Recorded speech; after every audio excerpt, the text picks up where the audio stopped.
The alien girl collapsed into the cold soil of Earth beneath a dying twilight sky, her luminous skin flickering with dim pulses of pale violet, like the heartbeat of a fading star. She had no words in the human tongue, only fractured sounds and strangled breaths, yet her eyes held stories that screamed across galaxies. Her body, tall and willowy, draped in silver coils of biomesh, looked as if it had been built from moonlight and pain. Her chest heaved with desperation, not just from the wounds torn through her side, but from something deeper, something lost. Around her, the forest loomed in silence, the trees too wise or too afraid to speak of what they'd just seen streak across the sky like a dying comet.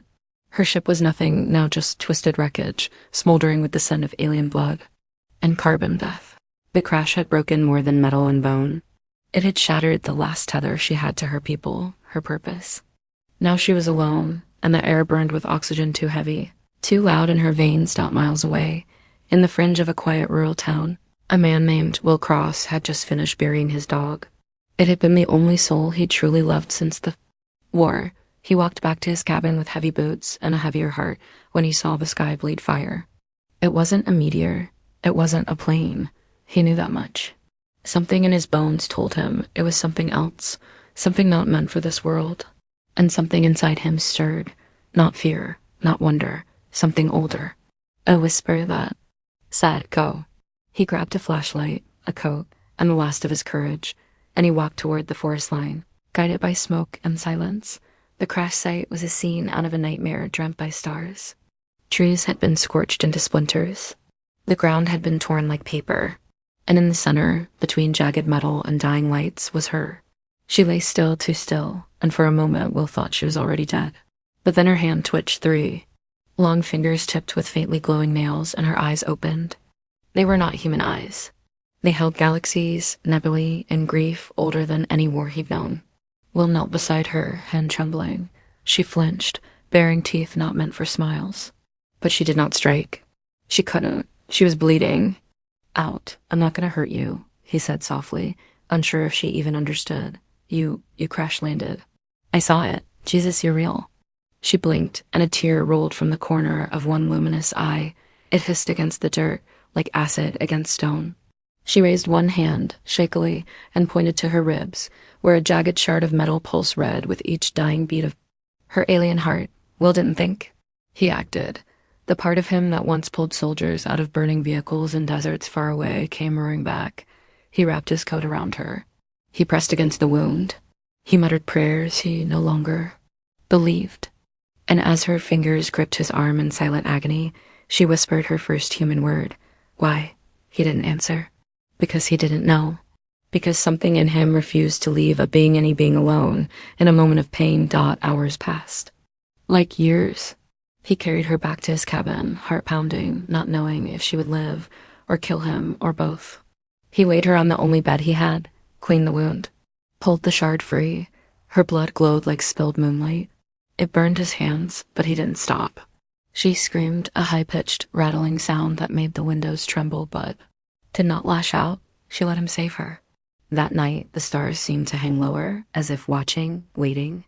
Will sat beside her, eyes heavy with exhaustion, wondering what he'd just brought into his life, or into his world. The girl lay still now, her breath shallow but steady.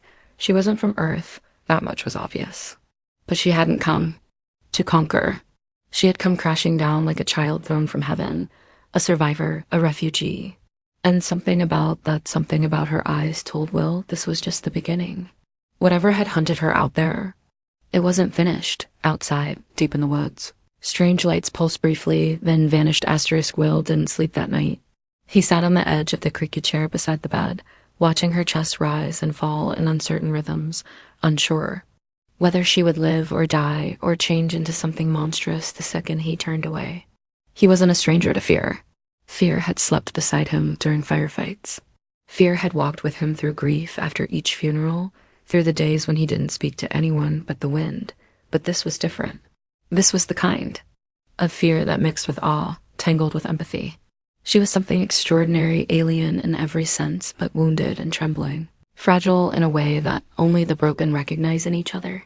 The bandages he'd wrapped around her were stained with glowing blood that now pulsed a softer blue instead of the angry red. That was a good sign, right? Maybe. Or maybe she was just changing.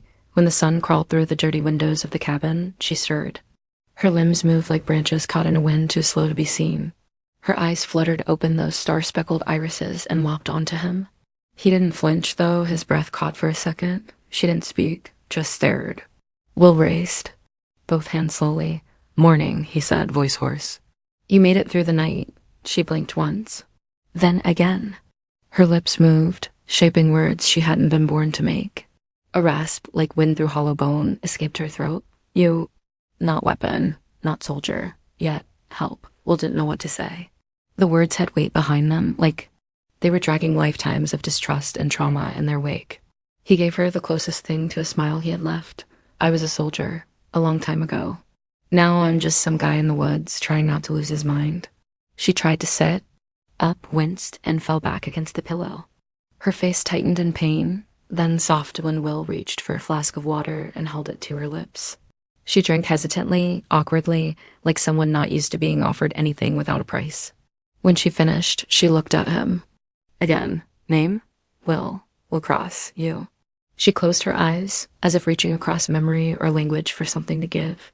"Solari," she whispered, "of the Cairney Clave." He nodded slowly, though he had no idea what that meant. "Okay, Solari, you're safe now. At least for a little while." But she shook her head, not slow, not unsure. She shook it like someone who had seen whole worlds fall. "Not safe," she whispered. "They follow." That stopped his heart. For a beat. "They? Who's they?" Her hand lifted weakly, gesturing skyward. "Hunters, not of prey. Of extinction." Will stood slowly, walked to the window, peered out at the quiet forest. The trees swayed lazily, the birds sang. It looked so normal. But the way her voice trembled, no, not with fear, but with memory, told him that they weren't just coming. They were already here. He looked back at her, at the alien girl in his bed who had trusted a stranger with her life, and made a decision without thinking twice. "I've got weapons," he said softly. "A few old ones. If something comes, I'll keep you safe." But she only looked at him with something heavier than gratitude, something like heartbreak. "You can't. Not you alone. They devour stars?" He didn't know how to answer that. He didn't know how to fight things that devoured stars. But he knew how to dig in, how to protect. Even if the odds were useless, even if it cost everything Dot as the day wore on, she began to speak more, slowly, carefully. Her voice was melodic and strange, accented by galaxies and sorrow. She told him little, but enough. She had fled a massacre. Her people were scattered, slaughtered by a force that had no face, no soul, only hunger. She had escaped by chance. Her ship was meant to carry vital data, a warning, a message, a desperate prayer across light years, but now it was gone. The message lost. She had failed her mission, her people. But somehow, in the middle of nowhere, on a little blue world, barely even known to her kind, she had found someone who didn't ask questions, who didn't run, who bled for her. "You saved me," she said quietly that evening, her voice steadier now. "Why?"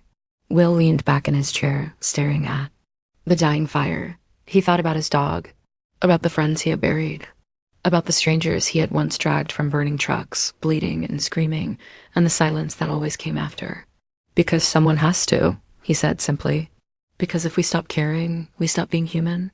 And Solari looked at him then, not with alien eyes, but with something closer to understanding, and for the first time, her expression softened. "Then humanity is strong." "No," Will murmured, his voice quiet as the dark. "Just stubborn." Rain began to fall 3 nights later, slow and gentle at first, then heavier, like the sky itself was remembering how to cry. It pattered softly on the tin roof of the cabin, a lullaby from a grieving world. Inside, the fire burned low, casting flickering orange light across the rough wood walls, and the sleeping form of the alien girl curled on Will's bed. Her breathing had evened out. Her skin, once ghostly and rippling with pain, now glowed with a calm, muted luminescence, a quiet starlight pulsing in rhythm with her dreams. Will sat nearby, his back against the door frame, a shotgun by his side, untouched. He didn't sleep, not because of fear, but because he had questions, too many of them, and none of them had answers that would come easy. Solari had told him little of her world, but enough to haunt his thoughts. She was a scout, a messenger, one of few chosen to carry remnants of her culture's knowledge after the fall. She had spoken in broken English, her voice like wind over ice, about ancient codes etched into her ship's drive, about signals meant to warn others of the encroaching darkness that had devoured star systems like a beast swallowing candles. Will didn't understand all of it, not in the technical way, but he understood desperation. He understood being the last dot, and slowly, in those quiet hours between storms and stares, something formed between them. Not friendship, not yet, but something more fragile. Respect, recognition. The shared language of the lost dot will taunt her. Words, names of things she'd never known. He held up a glass of water. This, he said gently, water. She repeated it, tongue awkward around the syllables, then smiled briefly, curiously, as if the sound itself tasted strange and beautiful. He pointed to the flame. Fire, she whispered it. Fire. Her voice caught at the end, as though the word carried a memory too close to the surface. He showed her the photo on his dusty mantle, a younger version of himself, arm around a man in uniform, his brother. He didn't come back, Will said quietly. Afghanistan. Sniper got him. I came back. But I wasn't the same. Solari touched the photo, fingertips soft as snow. She didn't ask what a sniper was. She didn't need to. Pain had no language barrier. One evening, as the storm howled outside and the cabin shivered beneath its breath, she began to hum, a strange, ethereal sound, part melody, part memory. Will froze in place, overcome. It wasn't like any music he'd heard, but it spoke directly to the part of him that had lain silent for years. It was sorrow and hope, and time itself stitched into sound. He said nothing. Just let her sing. When she finished, he realized his eyes were wet. What was that? He asked. A song. From my mother, she said. We sing it when someone leaves or returns. He nodded, blinking back the ache in his chest. It's beautiful. She looked down, as if ashamed. It is all I have left of her, and for a long time, neither of them spoke. The silence wasn't empty. It was sacred dot as days passed. Will noticed the little things. How she tilted her head when the wind changed. How she sat with her legs crossed beneath her like she was still aboard a ship that floated, not crushed. How her eyes flicked upward sometimes, as if still listening for transmissions that would never come. She had begun to heal, not just the flesh, but the soul. And so had he. In her presence, the heavy silence in Will's life began to crack. He found himself laughing at her puzzled expression the first time she tasted hot coffee and gagged. He smiled when she mimicked the birds outside, chirping back at them like an alien mockingbird, and she began to trust. One morning, she stepped outside for the first time, still weak, wrapped in his old army coat.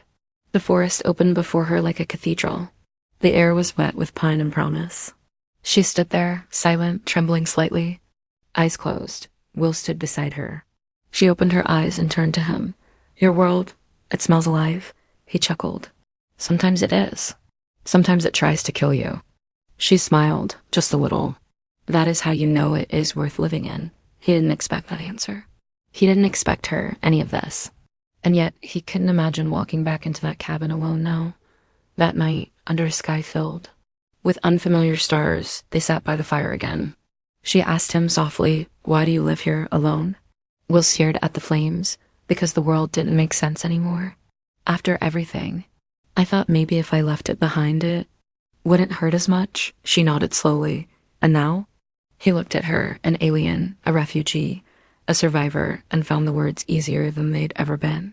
Now, I'm starting to feel like maybe there's something still left to fight for. She reached across the flames and touched his hand. Her skin was warm now. Human warm. Then let us fight together, she said, and somewhere in the distance, beyond the forest and clouds, and the reach of guns and ghosts, something stirred. They were no longer alone.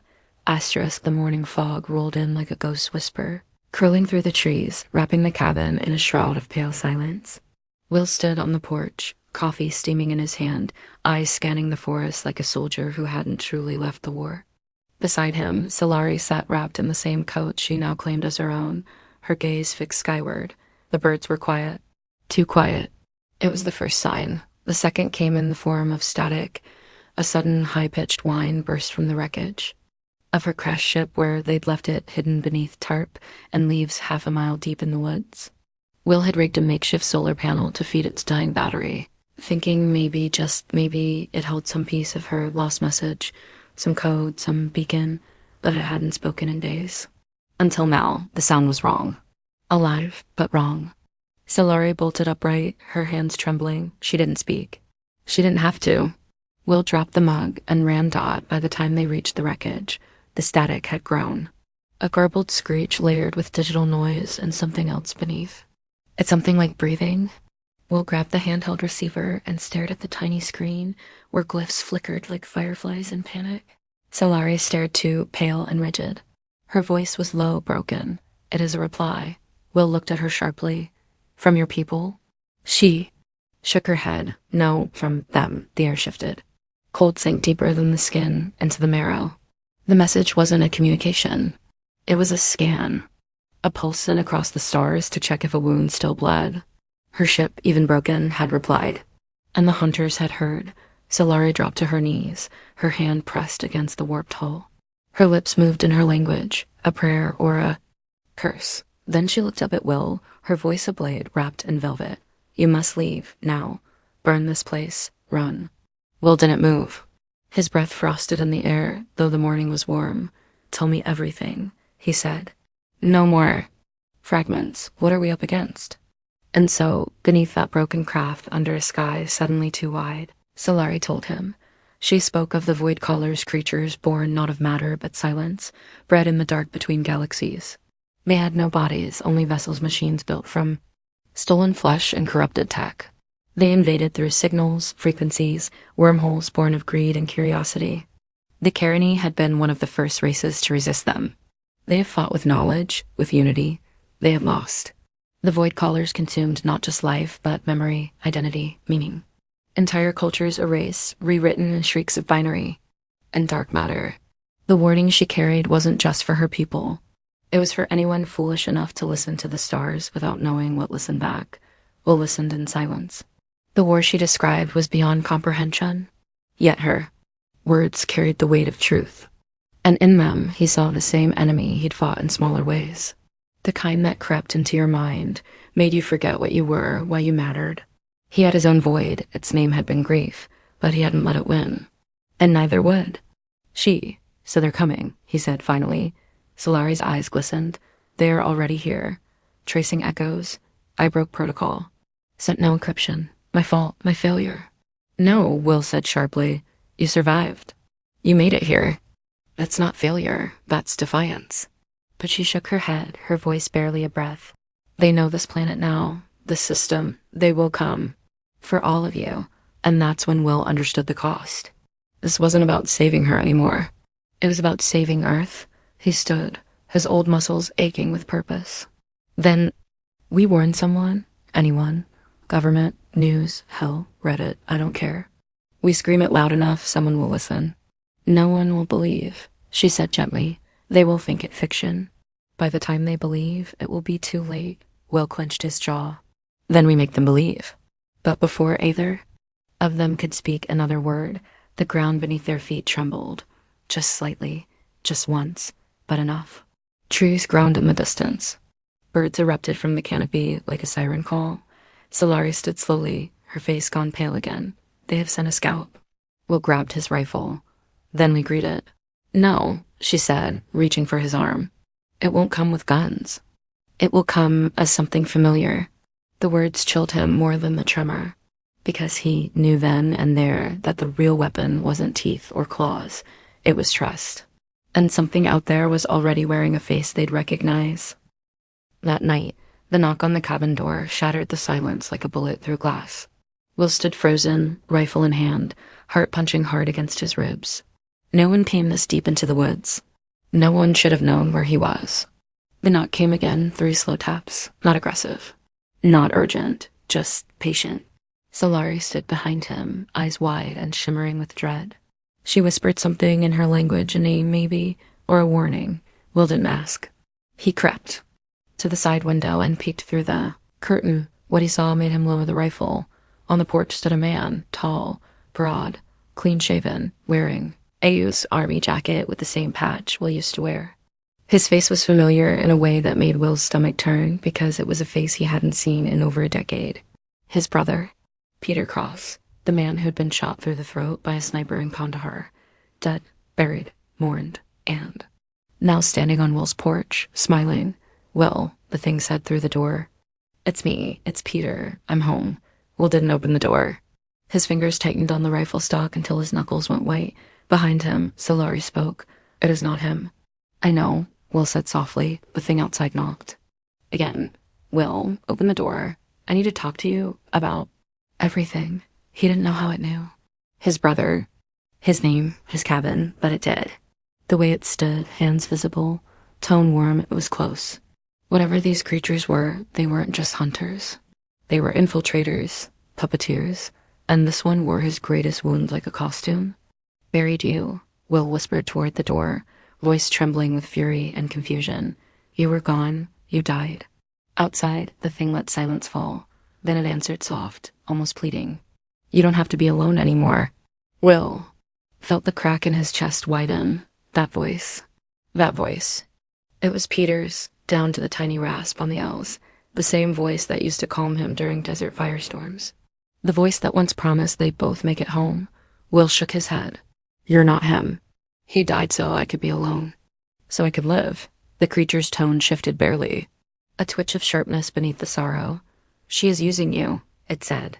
"The alien. She's brought death with her. And you were too broken to see it." Solari stepped forward then, her face a mask of fury and defiance. "It is trying to divide us. That is how they conquer." Will looked at her, then at the door.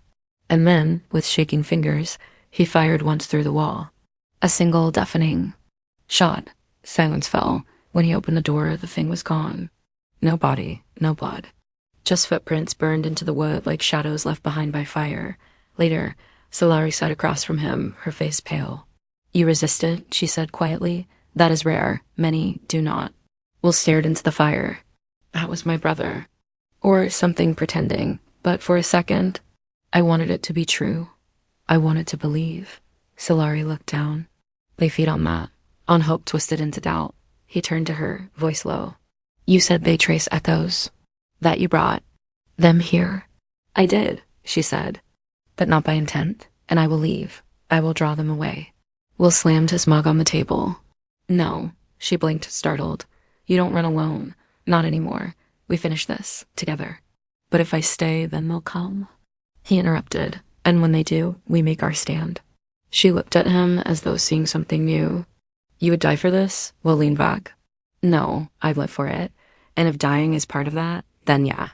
Outside, the forest pulsed with something unseen. Animals fled in silence. The sky above shimmered faintly, as though something vast and invisible pressed against the stars. The choice had been made. No more hiding, no more running. They had found each other in the ruins of their worlds. And now they would not let this one fall. Asterisk, the sky cracked open at dusk like a wound torn across the horizon. No sound, no thunder. Just a sudden sickening. Stillness, as if the very air forgot how to breathe.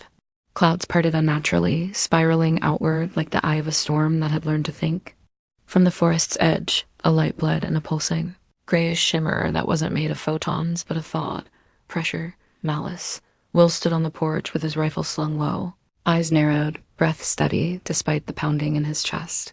Beside him, Solari had removed her coat and now wore a strange, form-fitting weave of silvery skin, her armor, grown from pain and memory.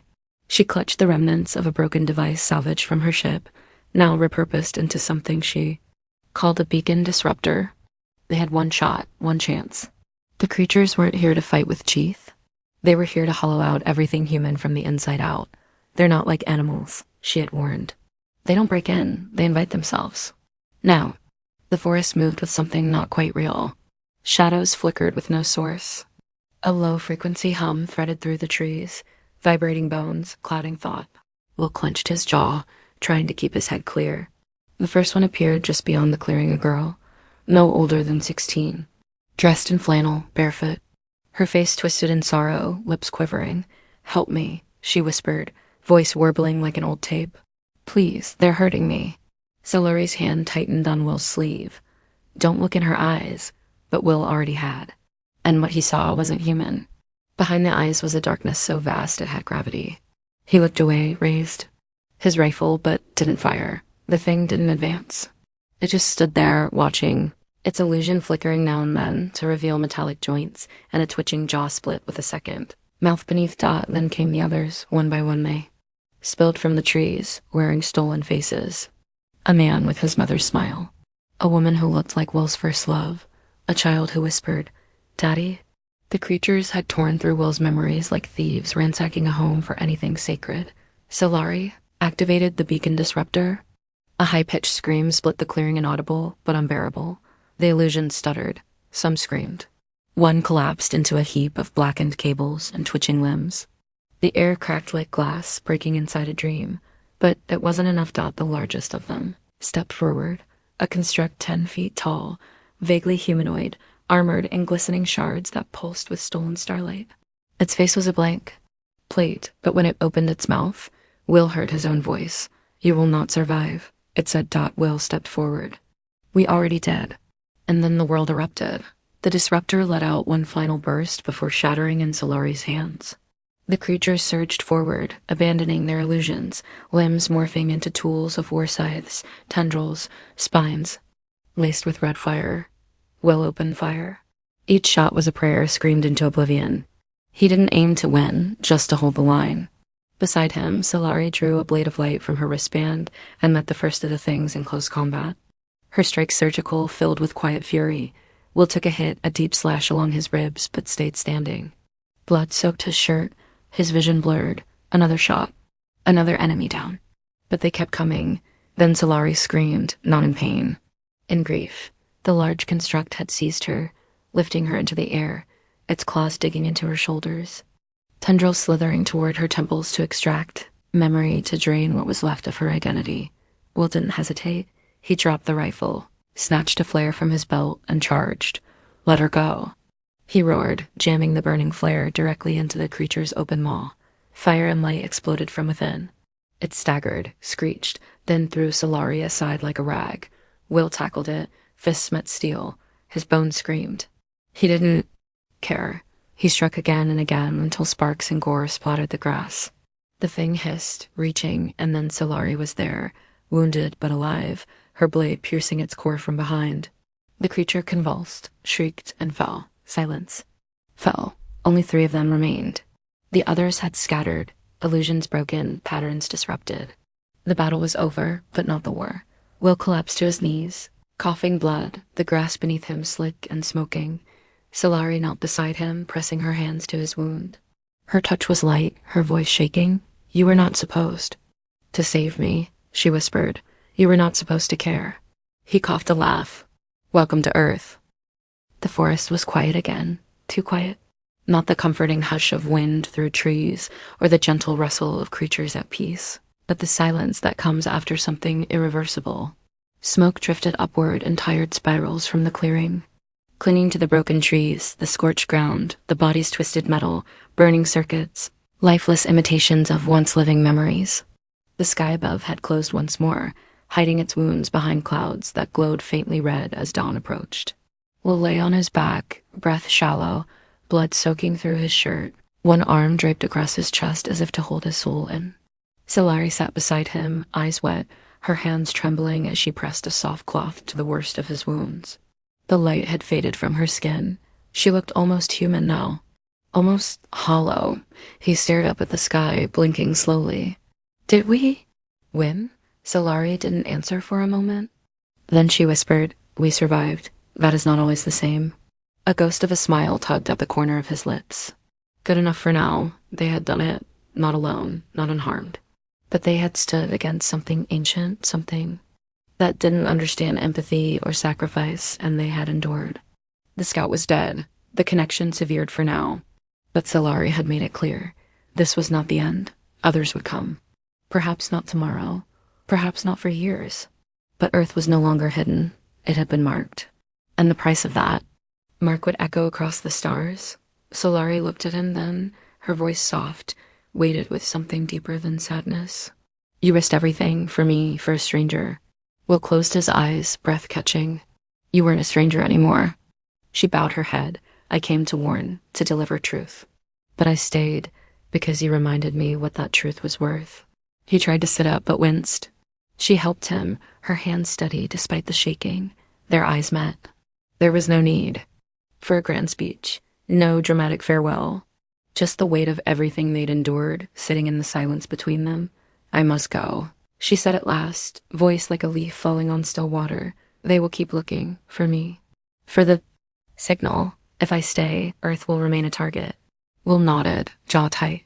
And if you leave, they may forget or look elsewhere. And you. She looked away toward the charred trees. I will run, hide, try to reach others. Try to remember what it means to hope. He swallowed hard. The thought of her gone twisted something deep inside him. She wasn't just some visitor anymore. She was real. She was his reality, now strange and broken and beautiful. I don't regret it, he said quietly. Not saving you, not this, not even pain. She turned back to him, eyes shining like twin stars caught in orbit. Then I give you what I can, before I go. She placed her hand against his forehead. A sudden warmth bloomed in his mind, not painful, not forceful. Just present, a flood of light and color. Memories that weren't his, suns rising over crystal oceans. Cities suspended in clouds, songs sung by species he would never meet. She gave him a fraction of her people, their sorrow, their joy, their wisdom, all wrapped in one moment of perfect understanding. And then she pulled away. He gasped, tears streaming down his face. Why, show me that? Because when the time comes, she said, and the stars grow loud again, humanity will need someone who remembers what it is to fight without hate, to choose love, even when all seems lost. She rose then, legs shaking but firm. The remnants of her ship glowed faintly in the distance, still alive, barely. She would take what she could salvage. She would flee into the sky once more, bearing the light of a world that had not rejected her, that had embraced her in its darkest hour. Will stood too, though every part of his body screamed. He watched her walk toward the edge of the woods, her form shimmering faintly in the morning light. Just before she vanished into the trees, she turned. I owe you more than life will cross. I owe you purpose. And one day, your people will understand what that means. And then she was gone. The forest held its breath for a long moment. Then the wind moved again. Will stayed there a while, alone, watching the sky, feeling the ache of something deeper than wounds. He'd fought monsters, faced the impossible, but the most human part of him, hope, had survived. Maybe he thought that's what made them strong, not their weapons, not their tech, but their hearts, bruised and stubborn and still beating, back. Inside, he sat down beside the fire, picked up a pencil, began to write, not for the world, not yet, but for the time that would come when someone asked what happened in the forest that week, and he would tell them, you saved my life. Alien.